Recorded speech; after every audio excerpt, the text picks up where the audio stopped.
no, may inuhuli ang ating mga kapulisan. Mga ka-Iskonians, ayun, no. Takbuhan sila, no.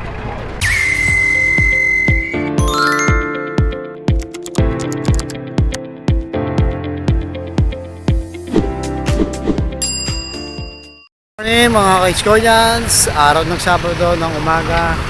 Ito po yung sitwasyon ngayon, no, sa may Pedro Hill papuntang Top. At siyempre pupuntahan ulit natin yung palengke kung nandyan pa yung mga palongges, no, yung mga vendors na illegal na pinagbabawal. Tingnan natin kung sumusunod pa rin sila at kung may mga hawkers dito na kung saan ay bantay sarado sa mga tolongges ng mga vendor. So nandito na tayo, lakad na po tayo ng palengke.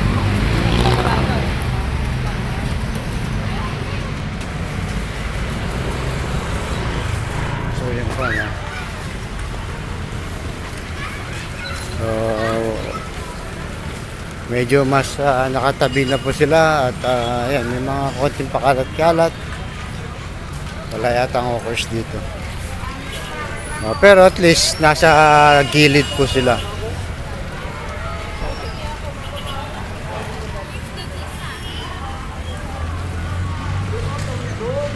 At least nasa gilid po sila, no? Pero yan. Pero walang hawkers, pero naririnig natin mukhang kanina may hawkers. So yun, normal po ang panahon at maayos naman, no? Yun, may mga illegal vendors na naglalapag ng kanilang mga paninda pero konti lang. Yeah.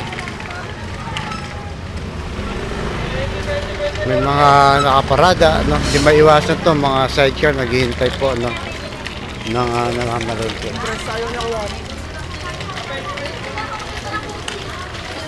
Yan po.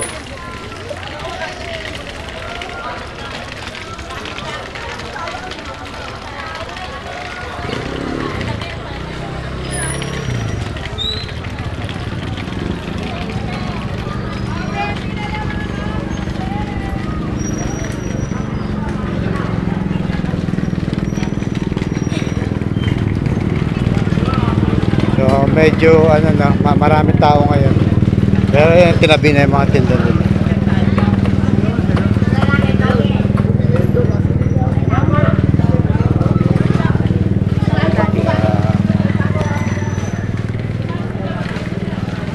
Bulunggong.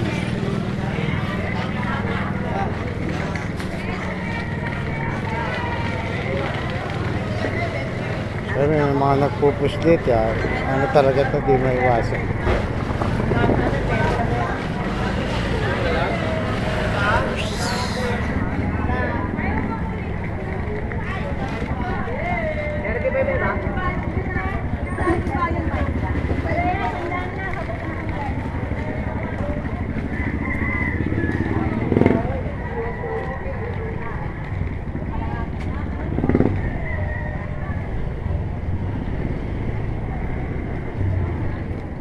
Ayun pa, no? Medyo maluwag dito, doon medyo hindi maganda.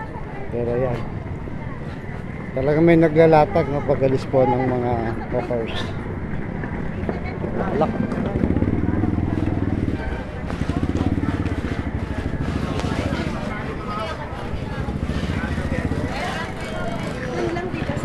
Ayun po, no? Yung mga vendors tumitingin sa atin, nakala siguro hawkers.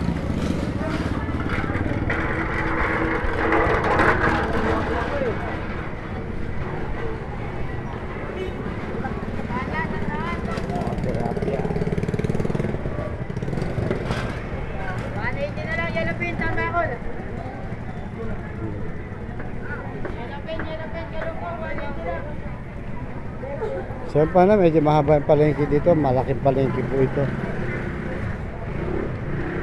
Tabi na sila lahat.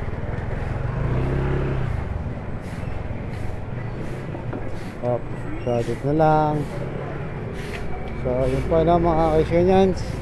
Maraming salamat po At muli, susunod na linggo, check natin ulit ang sitwasyon dito sa may Paco Palengke. Alright, thank you very much po. Let's make Manila great again. Pagpalain tayo ng buong may kapal, Manila.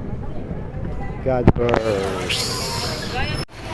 No, may inuhuli ang ating mga kapulisan. Mga ka-Iskonians, ayun, no?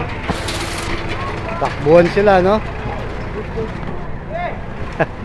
Takbuhan po yung mga illegal vendors.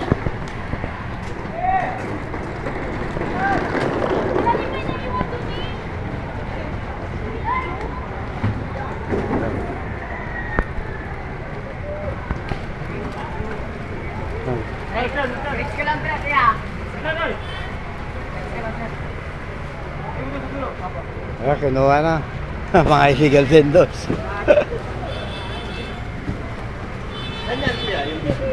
Saan ito? Iskonian vlogger po. Kay. Yorme. Marami Paul. Ayan, nahuli pa, no? Ayan. Hinuli. Huli mo, Lloyd!